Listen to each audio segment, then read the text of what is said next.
What's going on, everybody? Welcome to Sector for Nerds, and welcome to another episode of Star Wars The Clone Wars Retro Discussions. Today we're here to talk about Season 2, Episode 19, The Zillo Beast Strikes Back. First of all, I want to thank my friend Caleb's Cave of Collectibles for being a $5 or above tier member. And you as well can become a tier member by clicking on the link in the description below. Highly recommend you guys check it out. So many amazing perks. Definitely don't want to miss out on any. And if you haven't yet, like this video and subscribe to the channel. One day, you guys, I would love to become a full-time YouTuber, but I cannot do that without your support. So let me give you the rundown a little bit on what's going on this episode. So first of all, this episode is directed by Stuart Lee and written by Stephen Melching. Hold on a second, it has been a minute since I have heard that name, Stephen Melching. That was a name, you guys, that I feel like for the first, 5 episodes of the Clone Wars, 5 or 6 episodes, that I just kept bringing up his name when bringing up the writer for the episodes. Good to have you back. The cookie for this episode: the most dangerous beast is the beast within. So, you guys might be asking, well, Ryan, what happened last week? And what I will tell you is, first of all, go back and watch that episode. But for the moment, I will have my intro guy, tell you what's going down. Oh, wait, I forgot. I gotta introduce him. Hang on a second. All right. Ladies and gentlemen, allow me to present you with the man who this week wants to be referred to as the aerial assassin and the man who isn't afraid of the grind. I'm still trying to figure out what all this means. Intro guy, take it away. A calculated risk following a costly victory on the planet Malastare. Chancellor Palpatine orders Jedi Knights Mace Windu and Anakin Skywalker to transport a fearsome Zillo Beast captured during the battle back to Coruscant. After seeing that not even a lightsaber could harm the beast, Chancellor Palpatine hopes to unlock the secrets of its invulnerability to create new armor for the Republic's clone troopers. Tensions run high as the most dangerous life form in the galaxy touches down on the Republic's most populous planet. Thank you, intro guy. Also, if you guys haven't seen last week's episode, highly recommend that you do so. I had my good friend DJ on with me to talk about the episode, so it was a great discussion. Highly recommend you guys check it out. Now, I'll say this much, you guys. Of the 2 Zillo Beast episodes that we get, I think I like this one more. And this episode is actually one of my favorite episodes of Season 2. Because I feel like there's so much that's going on in this episode. Not just with the Zillo Beast, but there's a lot of other story elements that we get to see grow in this episode, like that when it comes to the overall lore of Star Wars and of the Skywalker saga, because we see the relationship between Palpatine and Anakin sort of develop a little bit. We get to see the little bit of bantering back and forth between husband and wife and sort of their different ideals that they may have. We get to see Jedi in this episode that we don't necessarily get to see in action every episode. We got to see Yoda for a little bit. We got to see Aayla Secura for a little bit. Lots to talk about. So let's get into it, you guys. The beginning of this episode is the Zillo Beast being brought down to Coruscant. Palpatine's got this big smile on his face, like he's all excited. Such size, such power. With respect, Chancellor, I believe this creature could pose any number of dangers. Bringing it here to Coruscant is a mistake. Oh, I assure you, I did not make this decision lightly, Master Jedi. The sooner we unlock the Zillo Beast secrets, the sooner we can end this terrible war. Mace Windu ends up turning the Zillo Beast over to Dr. Balls. For those who don't understand that reference, go back and watch last week. He gives it over to her, and Palpatine's still got this big smile on his face. Windu doesn't trust anything that Palpatine is doing right now, but I mean, those two I don't think have ever really liked each other. We then cut to a scene with Mace Windu and Obi-Wan Kenobi talking in the Jedi Council, basically kind of recapping some stuff that happened in the last episode, and Obi-Wan's like, all right, if none of us are going to be able to convince the Chancellor, perhaps it's time we let someone else try. Palpatine wants the Zillo Beast killed, and Dr. Ball obviously protests because she realizes that this is a very intelligent creature. It's the last of its kind. But there's one line from Palpatine that really stands out to me in this scene that always just gets me to go, okay, Palps, I don't even think you realize what it is that you're saying right now. Dr. Bull says this creature is basically indestructible.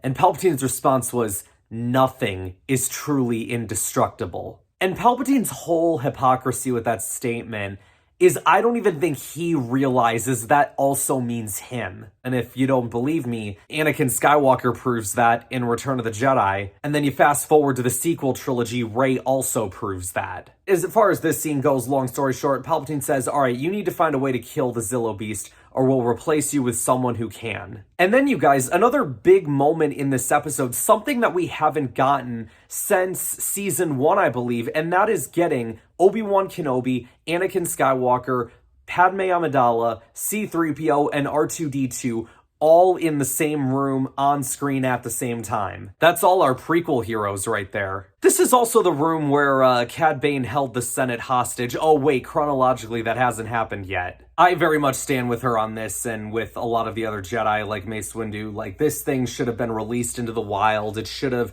been able to live on its own. So Anakin and Padme go to confront the Chancellor, and it's funny because Anakin, I feel like the entire time kind of had Palpatine's back more than he did his own wife. Once again, I'd like to point out I'm with Padme on this. How is killing the last of a species, in secret and without debate, good for anyone? The part when Padme says, whose side are you on anyway? And Anakin's response was, yours, but you must admit the Chancellor does bring up some good points. The moment he said that, I'm like, yep, no, Anakin's sleeping on the couch tonight. That is an angry wife right there. Come on, Anakin, don't you know the saying, like, happy wife, happy life? Like, come on, man. So, meanwhile, with Dr. Bull and the Zillo Beast, she ends up taking Malastare fuel that weakened the Zillo Beast and turned it into a poison gas. She has one of the droids spray it a little bit, and she thought it should have been enough, but the Zillo Beast just instead gets really angry and ends up breaking free. And you got the clones standing on the outside of the dome that are saying,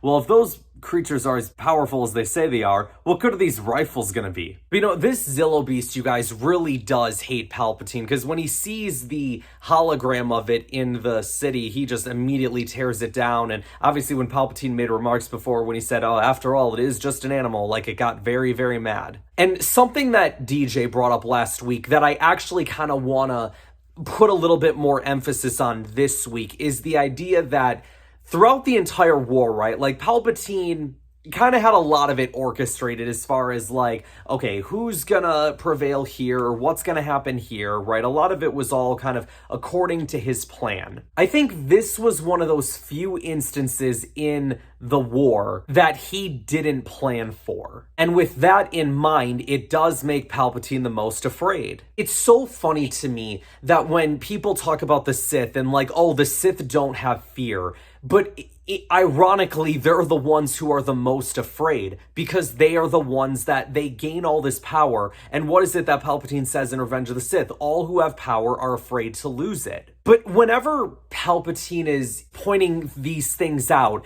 he's never ever thinking about himself. I never believe that Palpatine sits there and is a man that will admit his own flaws. I don't believe Palpatine would ever be that guy. In his mind, he's perfect. So when he says all of these things about everyone else, he never includes himself, which is kind of what I was saying before as well. Which, again, I feel like just makes him the most afraid out of anybody in the galaxy. What happens when the first Death Star blows up? He's immediately trying to build another one because that wasn't supposed to happen. That Death Star blowing up was not a part of his plan.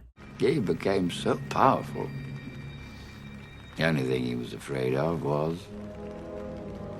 losing his power, which eventually, of course, he did. We do get a quick cameo from Bail Organa, Mon Mothma, Ryo Chuchi, a bunch of senators in this episode. Orn Free-Taa was there too. Like, they were in that, you know, hotel-looking lobby when the Zillo Beast attacked and the emergency lights go on. One of my other favorite Palpatine moments in this episode is when Anakin's like, all right, perhaps now would be a good time to evacuate to the lower levels. And the Zillo Beast peeks its eye through the window. And Palpatine goes, yes, we're going now.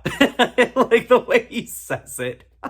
We are going now. And then Palpatine, they go to this hangar, and he says, my staff insisted on adding this emergency escape ride. That looks like a very evil escape ride. You know what I'm saying? Like, that looks like a dark side ship. My security said I should have this. Right.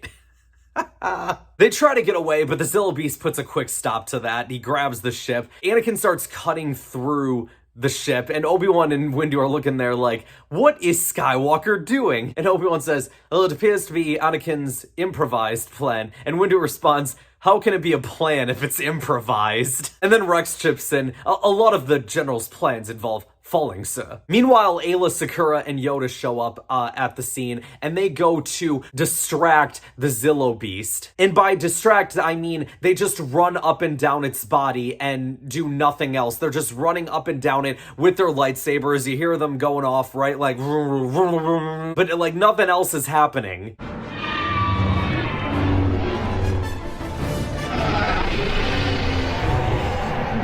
Great to see Aayla Secura again, you guys. I really wish that we would have had more Aayla Secura in the Clone Wars, especially after those first 2 episodes in season 1. Like, I remember watching this episode and just reminiscing back to those episodes because I loved them so much. I wanted more stories with Aayla in this show. I wanted more arcs with her in it. But I guess unfortunately it just wasn't meant to be. So Anakin eventually cuts the ship loose, and Palpatine is still in it with his Senate guard, and Windu and Obi-Wan have to catch it with the Force. Meanwhile, Anakin is falling down the building with Padme. Anakin's able to save her with the Force. R2 has to carry Palpatine to safety while the Zillo Beast ends up taking out the Senate guard that's standing there. Poor 3PO ends up falling. But then we get like a really sad moment in this episode, and that's the death of the Zillo Beast.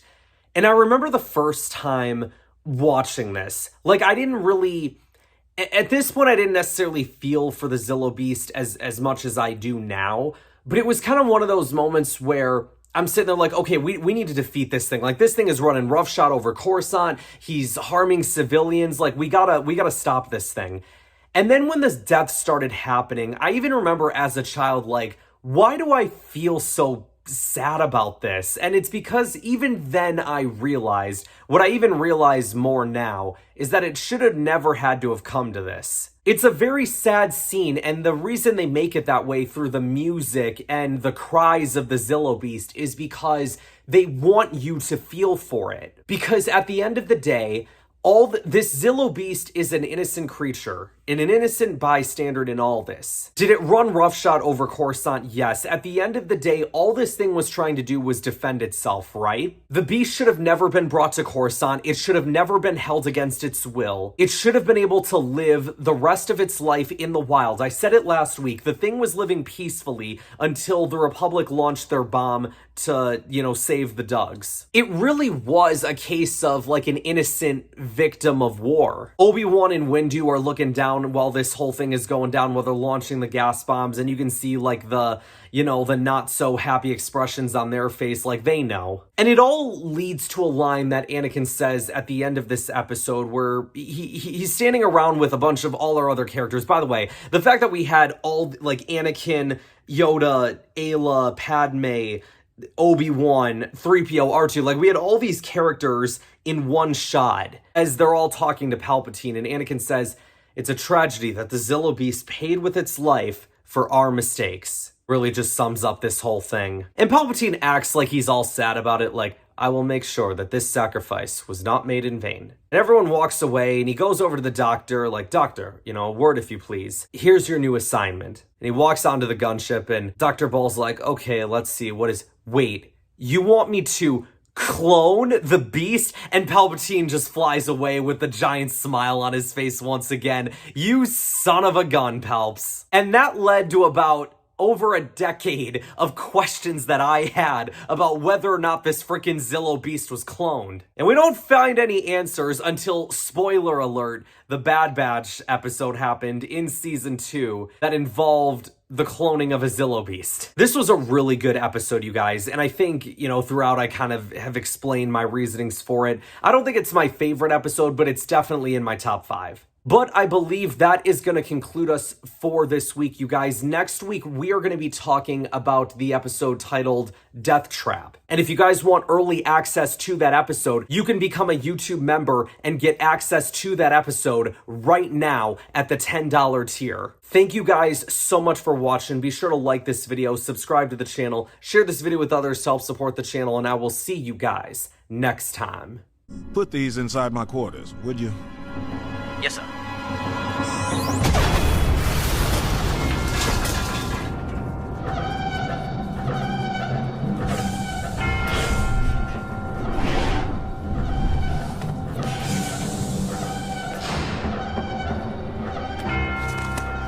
Are you all right? Trooper! Trooper!